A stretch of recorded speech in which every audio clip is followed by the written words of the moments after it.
المغرب بكل صراحة يمتلك ملاعب عالمية وهو في كامل جاهزية لتنظيم كأس إفريقيا، على عكس ما تم تداوله من طرف الإعلام الجزائري. تفرجوا ملاعب ليست موجودة على أمر الواقع، وهذه الصور توضح ذلك. نعم، ملاعب عبارة عن. السلام عليكم ومرحبا بكم معنا في خبر جديد. الإعلام السعودي دار ضجة كبيرة بعد ما شاف الملاعب المغربية الجديدة اللي ولات فخر إفريقيا واللي دار ضجة كبيرة.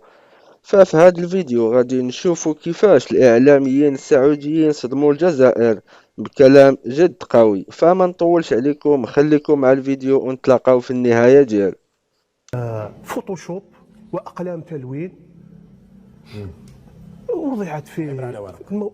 نعم، حبر على ورق، وضعت في الموقع الرسمي حتى يصور للعالم أو الجمهور الرياضي أن المغرب يملك بنى تحتية ومنشآت وكذا، لكن في أمر الواقع هي كلها منشآت متهالكة. هذا ملعب مولاي الحسن، هذا صحافة زيكو تشوهوا لأنهم مضروك ملعب مولاي الحسن في ظرف وجيز تخدم في ظرف 8 شهور. سمعوا لي هذاك اللي قال بالذكاء، هذا الصاد بالذكاء الاصطناعي وما يكملش في ديسمبر. عليك مسكين يبان راه كمل ماشي بالذكاء الاصطناعي، كمل باي حاجه. المهم شفت الملعب مولاي الحسن ولا ما شفتوش؟ هاد التصاور ديالو ملعب مولاي الحسن كمل، والسيمانه الجايه يديروا فيه مقابله ديال النيجر والكابون التصفويه المؤهله لكاس العالم. ملعب في ظرف وجيز ما شاء الله عليهم. سمعوا الوزير هذا برناوي، سمعوا. ملعب واحد ما عندهمش، يعني الاعلام المغربي يستعمل كثير الدعايه وليس الاعلام. نعطيك على سبيل المثال، كانوا يتكلموا كثير على المنشآت الملاعب، حتى كثير هنا من البلاطوات انا في الجزائر كنت نشوفهم مره في الفيديو وطروادي معناتها، يعني تصاميم ليست في ملاعب. شوف اللي عندهم، امنوا باللي عندهم. كي هذا الوزير برناوي، الوزير برناوي راه معروف، راه كيعرفوا. الوزير برناوي نهار الاول قال لك ما غاديش يكملوهم وملاعب ما عندهم شوفوا فوتوشوب وكذا. وزير برناوي 3 ملاعب غادي يتحلوا في ظرف الوجيز. ملعب طنجة العالمي راك تصورنا، ملعب مولاي الحسن اللي كنتو تقولوا عليه بالذكاء الاصطناعي تا هو السيمانه الجايه تفتح، ملعب البارد تا هو السيمانه الجايه تفتح. وبلا ما نهضر لك على ملعب مولاي عبد الله اللي عالمي، هذاك عالم اخر، عالم اخر كما يقول. هذو هما الملاعب. يعني اوجه الويل يا صحافة زيكو، يا الدرابكي، يا الفلاح، يا هاد الوزير، يا اللي قال بالذكاء الاصطناعي، يا اللي قالك بالكار. ايوا درك كيفاش غديروا مع سيدي ربي وكيفاش ديروا مع الشعب. ها الملاعب انا وريتكم التصاور ديالهم كلشي انتهى. وكاس افريقيا غتفوت في احسن ملاعب ما كاين، 9 ديال الملاعب. والمغرب في ظرف وجيز قدر ينجز كاع هاد الملاعب ما شاء الله عليهم. ونجز واحد المستشفى كبير وغادي غدوه نهضر عليه ان شاء الله. مستشفى كبير على افريقيا، مستشفى اكبر من افريقيا، كبير هو الكبير في افريقيا. مستشفى كبير في افريقيا تشنو الملك محمد السادس وتشنوه في الرباط، وغادي نهضر عليه غدوه ان شاء الله باذن الله. اكبر مستشفى في افريقيا. الناس خدامه في الارض الواقع، الناس خدامين وتشنو وغاديين وخدامين. نتوما درك من تبهدلتوا في افريقيا وتبهدلتوا في العالم خصكم تعتذروا، تقولوا حنا ناس فشلاء فاشلين. يعني ملعب مولاي الحسن اللي كنتو تقولوا عليه حفره وكمل في ظرف قياسي وكل شيء جاهز. وكاين مقابله ديال السيمانه الجايه ما بين نيجيريا والكابون في هذا الملعب هذا اللي غتلعب فيه المجموعه ديال الجزائر. كاين واحد اليوتيوبر مشى للمغرب وقال لهم ما يقدرش يكمل، وقال لهم 60% وكذا منا راكم تعرفوه. هذاك اليوتيوبر اللي مشى للمغرب ودار روحو بانه صحفي وما صحفي ما والو، يوتيوبر ديال 6 يورو، هذاك مشى للرباط وصور قدام هذاك الملعب وقال لهم عمره ما غادي يكمل. فضيحتكم فضيحه والله. لا بهدلتوا بالسوشيال ميديا، بهدلتوا بهذوك الكوارع اللي كنتو تقعدوا في هذوك الكوارع. الملاعب انا وريتهم لكم. ملعب طنجه العالمي شوفوا الليل كيبان، ما عندك ما تقارنه. باش غتقارنه ملعب طنجه؟ ملعب مولاي الحسن وما عندك ما تقارنه. ملعب بارد وما عندك باش تقارنه. ملعب عالمي بحال هكا تفرج الانجليز. وراه مشكلتكم مشكله وحريره. شوف والفضيحه وجي هذاك الدراب هذيك مره قال لهم ملعب 22,000. يا ودي الملعب كملوا لك في ظرف قياسي وتراجع تخرج تعتذر وتقول كيفاش هذو خدموا ملعب في 8 شهور. يا في 22,000 في 8 شهور ماش غادي يديروا لك ملعب ديال 100,000. شكون انت؟ راه شفنا كاس العالم ويتلعبوا في ملاعب صغار، شفنا بزاف ملاعب تلعبوا فيهم صغار. المهم تفضحتوا. ها ملعب طنجة العالمي، الملاعب ديال البارد وملعب مولاي الحسن العالميين، الناس كملت في ظرف وجيز. شوفوا غير الجوايه ديال ملعب طنجة، الجناب ديال ملعب طنجة العالمي كي داير، الموزايك هاك كلشي شاد، ومازال راهم ينقيو عاد، راهم ينقيو الجناب فين يكون الجمهور. لقاش هذاك غير 75,000 متفرج، هذاك الشعب تعرف اللي يكون تما 75,000 متفرج، والموزيك غادي يولي داير هاك هاك بالنظافه ديالو عند الارض.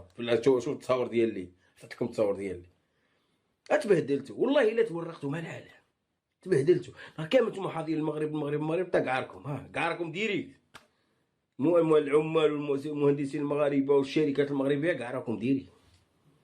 وراكم واش تيسوى الشعب المغربي، واش تيسواو الرجال اللي يخدموا، اللي باغيين يخدموا الارض ديالهم والبنيه التحتيه ويطلعها لك في ظرف من شهور. ما عندوش هو مشكل 6 شهور 7 شهور تعطيه، المهم يتحداك. الا قال لك نتحداك وهو تحدى لاكاف، تحدى كلشي.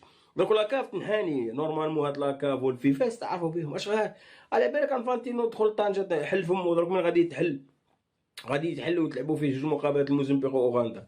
على فكره دار كاين لا ليست اللي دارها بيتكوفيش، ولا ليست اللي دارها نحط لكم لي ليست هنا. لي ليست دارها بيتكوفيش، دارها نهار الخميس. الركراكي اليوم دار لا ليست، الاخر دارها البارح. ولكن بيتكوفيش خلى واحد البوليميك كبير، هو غياب بلايلي، يوسف بلايلي. وما كاينش لعاب بحال يوسف بلايلي، انا ما فهمتش. وجايب لك توكاي وجايب لك شي لعابه اللي ما كاين والو. انا ما نبغيش نهضر عليها لانه ما راه هضروا عليها كاملين ورانا هاضرين عليها كاملين، وعيت ما نهضر. بيتكوفيش هذا تا هو غادي دخلنا في حيط، لانه باش تجري على بلايلي وانت ما عندكش الخلف ديال بلايلي اللي احسن لاعب في يعني احسن لاعب في الجزائر، هو اللي كاين في التشكيل لا ليست هذه. ما عندناش واحد بحاله وتجري عليه اللي ظروف زعما عنده مشكل مع ما كان مشكل لا والو. بلايلي نورمالمون كان باش هو كان يكون في لا ليست، علاش جراو عليه جو سي با، ما فهمتش. واخا هو ماشي انضباطي نهضروا لا لوجيك، بلايلي غير انضباطي. وشفنا الحركات اللي داروه مركب محمد الخامس، شفنا الحركات اللي داروه معاه بزاف الملاعب في تونس كلشي. ولكن خصك تعرف تتعامل معاه وصافي، وتقدر تقنعو ويعطيك الاضافه. لا ليست اللي دارها وليد الركراكي حتى هي خلقت بوليميك كبير. وانا حتى انا من وجهه النظر ديالي كاين واحد البوليميك اللي في الجهه اليسرى وفي الجهه اليمنى. هذاك أصدقاء، عدنا إليكم من جديد. فكما شفتوا معنا في الفيديو، من بعد ما شافوا الإعلاميين السعوديين الملاعب المغربية الجديدة، كل شيء بقى حالة ذهول. كلامهم كان واضح، المغرب ولا نموذج إفريقي في البنية التحتية الرياضية، وهذا الاعتراف جاء من الإعلام معروف بالحياد والاحتراف. اللي زاد طين بالله هو الصمت المحرج ديال الإعلام الجزائري، اللي كان ديما كينتقد المغرب، ولكن اليوم لقى راسو بلا حجة. الملاعب اللي دارها المغرب ماشي غير زوينة بل رائعة، ولكن كتعكس رؤية كبيرة ديال التنظيم، التخطيط والاحتراف في كل التفاصيل. هادشي ما جاش صدفة، جا ثمرة ديال واحد المجهود ديال سنين واستثمار في المستقبل. المغرب اليوم مستعد لأي تظاهرة عالمية، من كأس إفريقيا حتى لكأس العالم. الإعلام السعودي قالها بكل وضوح، المغرب كيدير أعمال ما كيديروهاش بزاف ديال الدول في سنين قليلة، وهذه شهادة في حق بلادنا خاص نفتخروا بها.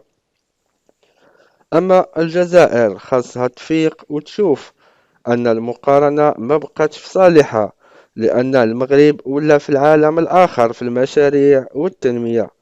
فقولوا لي الإخوان، نتوما شنو الرأي تاعكم في التصريحات؟ واش فعلا الإعلام السعودي دار مقارنة عادلة؟ وما تنساوش كذلك ديروا لايك وتشتركوا في القناة وتبارطاجيو الفيديو مع أصحابكم باش يشوفوا شنو كيتقال علينا. فهادشي اللي كان الإخوان في الفيديو اليوم، ما تنساوش تشتركوا وتفعلوا زر الجرس، وإلى اللقاء في فيديو آخر.